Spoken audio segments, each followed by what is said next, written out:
नमस्कार दोस्तों, स्वागत है आपका आज के मुख्य समाचार में, जिसमें सबसे पहली और बड़ी खबर में आपको बताएंगे कि बिहार में मांझी और साहनी की मुलाकात पर बोली आरजेडी कि इस बरसात में डूब जाएगी एनडीए की सरकार। दूसरी बड़ी खबर में जिक्र होगा कि कोरोना वैक्सीन पर सवाल उठाकर बाबा रामदेव का बड़ा बयान, बोले ले रहा हूं योग और आयुर्वेद का डबल डोज, टीके की कोई ज़रूरत नहीं है। और तीसरी बड़ी खबर में जिक्र होगा कि बबीता फोगाट का दादरी में भारी विरोध, किसानों ने दिखाए काले झंडे। दोस्तों, हर एक खबर की गहराई में आपको ले जाएंगे, लेकिन उससे पहले अगर आप भी मोदी सरकार की नीतियों का खुलकर विरोध करते हैं तो आप अभी इस वीडियो को लाइक कीजिए और इस लाल बटन को दबा के चैनल को फ्री में सब्सक्राइब करके घंटी बजाकर कमेंट में लिखिए जय हिंद। दोस्तों, रुक करते हैं तमाम बड़ी खबरों की तरफ। बिहार मांझी और साहनी की मुलाकात पर बोली आरजेडी, इस बरसात डूब जाएगी एनडीए सरकार। जी हां दोस्तों, बिहार के पूर्व मुख्यमंत्री और हम के राष्ट्रीय अध्यक्ष जीतन राम मांझी के आवास पर वीआईपी के प्रमुख सह पशु एवं मत्स्य संसाधन मंत्री मुकेश सहनी ने मुलाकात की। इस मुलाकात ने सियासी अटकलों को जन्म दिया है। दोनों नेताओं ने बताया कि मुलाकात के दौरान उन्होंने पंचायत प्रतिनिधियों के कार्यकाल को बढ़ाए जाने के अलावा कई अन्य मुद्दों पर चर्चा की। मांझी और साहनी की मुलाकात को लेकर हम प्रवक्ता दानिश रिजवान ने बयान दिया। उन्होंने कहा कि दोनों नेताओं के बीच राज्य की वर्तमान स्थिति के साथ ही राजनीतिक बातें भी हुई। राज्य के सुशासन और विकास को लेकर विचार विमर्श किया गया। 2 जून को पार्टी की राष्ट्रीय कार्यकारिणी की बैठक बुलाई गई है। इसमें जनहित और पार्टी की मजबूती को लेकर चर्चा होगी। मांझी और साहनी की मुलाकात को राज्य की मुख्य विपक्षी पार्टी आरजेडी मौके के तौर पर देख रही है। आरजेडी के प्रवक्ता मृत्युंजय तिवारी ने दावा किया कि एनडीए सरकार में मांझी और साहनी की उपेक्षा की जा रही है। दोनों से किसी भी फैसले में सलाह नहीं ली जाती है, जबकि बिहार में इनके सहारे एनडीए सरकार चल रही है। उन्होंने दावा किया कि दोनों नेताओं की मुलाकात रंग लाएगी और इस बरसात में बिहार में एनडीए की नाव डूब जाएगी। जीतन राम मांझी के एक करीबी नेता का कहना है कि मांझी और साहनी एनडीए गठबंधन से नाराज चल रहे हैं। बिहार सरकार के फैसलों में बहुत कम भागीदारी और उपेक्षा होने से दोनों कुछ महीनों से नाराज है। कुछ दिनों पहले मांझी ने यहां तक कह दिया था गठबंधन धर्म का पालन नहीं किया गया। वहीं दोनों ने पप्पू यादव की गिरफ्तारी का भी विरोध किया। रुख करते हैं अगली खबर की तरफ। कोरोना वैक्सीन पर सवाल उठा, बाबा रामदेव बोले ले रहा योग और आयुर्वेद का डबल डोज, टीके की जरूरत नहीं। जी हां दोस्तों, कोविड से जंग के खिलाफ देश और दुनिया कोरोना वैक्सीन पर भरोसा कर रही है, तो दूसरी ओर योग गुरु बाबा रामदेव ने कहा कि वह संक्रमण से बचाव के लिए वह वैक्सीन नहीं लगवाएंगे। रामदेव कहते हैं कि वह योग और आयुर्वेद का डबल डोज ले रहे हैं, तो उनको कोरोना वैक्सीन लगवाने की कोई जरूरत नहीं है।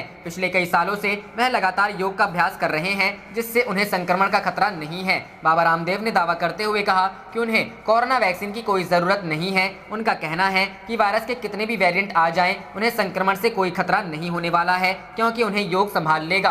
कोरोना को मात देने के लिए लोगों को अपनी इम्यूनिटी सिस्टम को मजबूत करना होगा, ताकि संक्रमण से बचा जा सके। वायरस के सभी प्रकार के वेरिएंट से निपटने को लोगों को योग पर भरोसा करना होगा। योग गुरु बाबा रामदेव ने एक बार फिर एलोपैथी चिकित्सा पद्धति पर सवाल खड़ा करते हुए कहा कि सर्जरी कोई साइंस नहीं है, बल्कि स्किल है। उनका कहना है कि आने वाले समय में लोग आयुर्वेद चिकित्सा पद्धति पर ज्यादा भरोसा जताएंगे और अपनाएंगे। कोरोना वैक्सीन पर अपनी प्रतिक्रिया देते हुए बाबा रामदेव ने कहा कि कोरोना वैक्सीन 100% प्रभावी नहीं है। चिंता जताते हुए बाबा रामदेव बोले कि कोरोना वैक्सीन लगवाने के बाद भी लोग संक्रमित हो रहे हैं। वह कहते हैं कि मेडिकल इमरजेंसी में एलोपैथी चिकित्सा पद्धति बहुत ही कारगर है, लेकिन लाखों वर्षों से लोग आयुर्वेद पर भरोसा करते हुए आए हैं। कोरोना संक्रमण की वजह से पिछले कई महीनों में लाखों लोगों को वायरस की वजह से जान से हाथ धोना पड़ा, क्योंकि एलोपैथी में हर बीमारी का इलाज संभव नहीं है। बाबा रामदेव ने सरकार से मांग की है कि आयुर्वेद में भी शल्य चिकित्सा करने की अनुमति दी जाए। बाबा रामदेव ने दावा करते हुए कहा कि योग, कोरोनिल, आयुर्वेद की जड़ी बूटियों सहित सही खान पान की मदद से कोरोना वायरस को मात देकर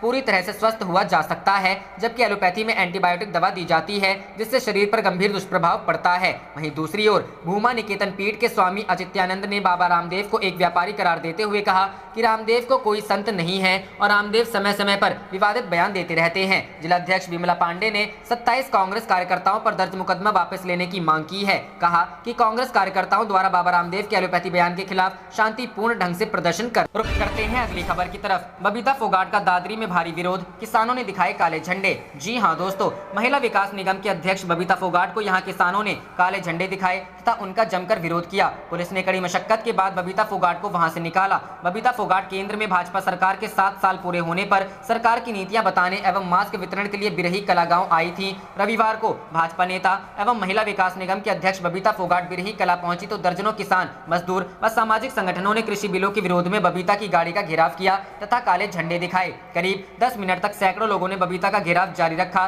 तथा जमकर विरोध प्रदर्शन किया।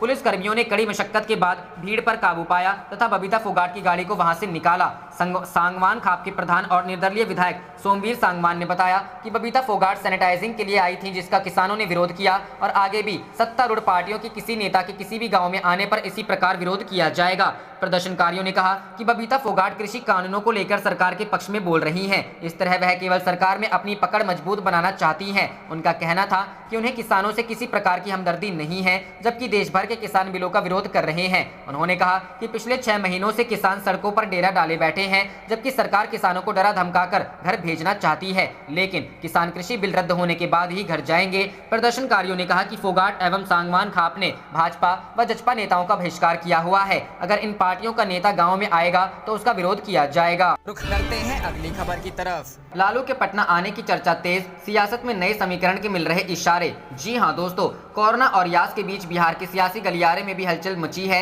इस बात की चर्चा तेज हो गई है कि आरजेडी सुप्रीमो लालू प्रसाद यादव जल्द ही पटना आ सकते हैं। हालांकि इस बात की किसी ने अभी तक पुष्टि नहीं की है। लॉकडाउन के बाद लालू आ सकते हैं पटना। चर्चा है लालू प्रसाद यादव लॉकडाउन के बाद पटना आ सकते हैं। अभी लालू अपनी बेटी मीसा भारती के दिल्ली आवास में रह रहे हैं। उनका इलाज वहीं एम्स के डॉक्टरों की निगरानी में चल रहा है। लालू प्रसाद अभी 16 तरह की बीमारियों से ग्रस्त हैं। लालू पटना कब आएंगे? फिलहाल ये तो उनके स्वास्थ्य और कोरोना की बिहार में स्थिति पर भी निर्भर करेगा। हालांकि इतना तय है कि लालू प्रसाद के आने के बाद बिहार की सियासत में गर्माहट जरूर आ जाएगी। सरकार के कई सहयोगी लालू प्रसाद पर नजर बनाए हुए हैं। लालू ने आरजेडी नेताओं से की मुलाकात। राष्ट्रीय जनता दल सुप्रीमो लालू प्रसाद यादव एक बार फिर एक्टिव हो गए हैं। बीते 9 मई को लालू यादव ने पार्टी के अपने नेताओं विधायकों ने वर्चुअल संवाद किया था, जिसके बाद उनकी तबीयत खराब हो गई है, लेकिन अब उनकी तबीयत में सुधार हुआ है, जिससे वो एक बार फिर सोशल मीडिया पर सक्रिय हो गए हैं। तो वहीं पार्टी नेताओं से मुलाकात करना शुरू कर दिया है। दिल्ली में राजद सुप्रीमो से पार्टी के 2 विधायकों ने जाकर मुलाकात की। रुख करते हैं अगली खबर की तरफ। बाबा रामदेव पर एफआईआर की तैयारी में बिहार आईएमए, आयुर्वेद और एलोपैथिक की जंग हुई तेज, डॉक्टरों के तेवर सख्त।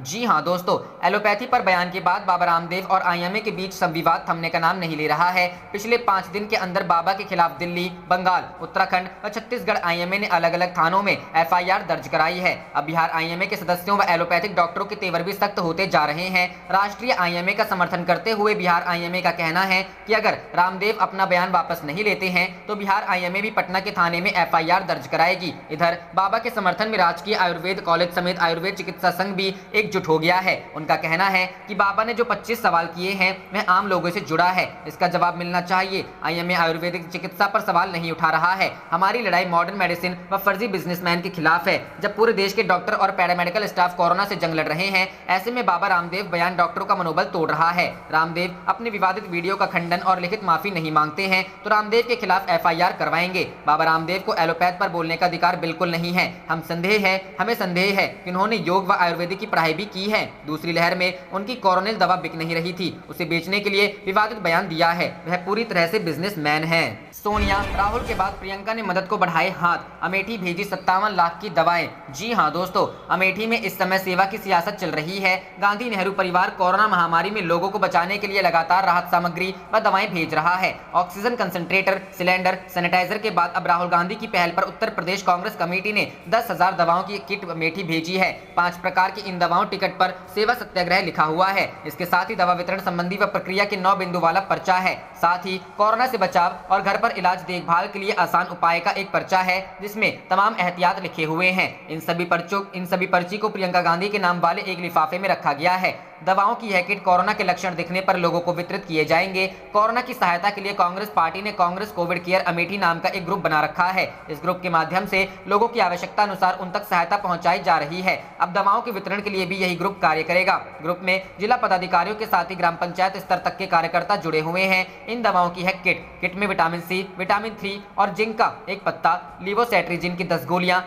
आइवरमेक्टिन 3 गोलियां, पैरासीटामोल की 10 गोलियां, पेंटाप्रोजोल की 10 गोलियां और डॉक्सी के 6 कैप्सूल रखे गए हैं। यह वही दवाई है जो कोविड मरीजों के लिए प्रिस्क्राइब की जाती है। एक किट की कीमत 570 रुपए बताई जा रही है। सेवा ही संकल्प। कांग्रेस जिलाध्यक्ष प्रदीप सिंघल ने बताया कि अमेठी परिवार की सेवा के लिए हमारे नेता राहुल गांधी और प्रियंका गांधी कृत संकल्प हैं। उसी क्रम में यह दवाओं की किट भेजी गई है, जिसे जरूरतमंद को वितरित किया जाएगा। करते हैं अगली खबर की तरफ। जल जमाव को लेकर तेजस्वी ने बिहार सरकार को घेरा, कहा थोड़ी सी बारिश में डूब जाता है पटना। जी हां दोस्तों, पश्चिम बंगाल और ओडिशा में तबाही मचाने के बाद चक्रवाती तूफान यास का बिहार में असर दिख रहा है। बिहार में यह तूफान बेशक कमजोर पड़ गया है, लेकिन इसके कारण राज्य में लगातार बारिश हो रही है। इसकी वजह से राज्य के कई हिस्सों में जल जमाव की समस्या पैदा हो गई है। आप देख रहे थे आपका अपना चैनल जय हिंद जय भारत।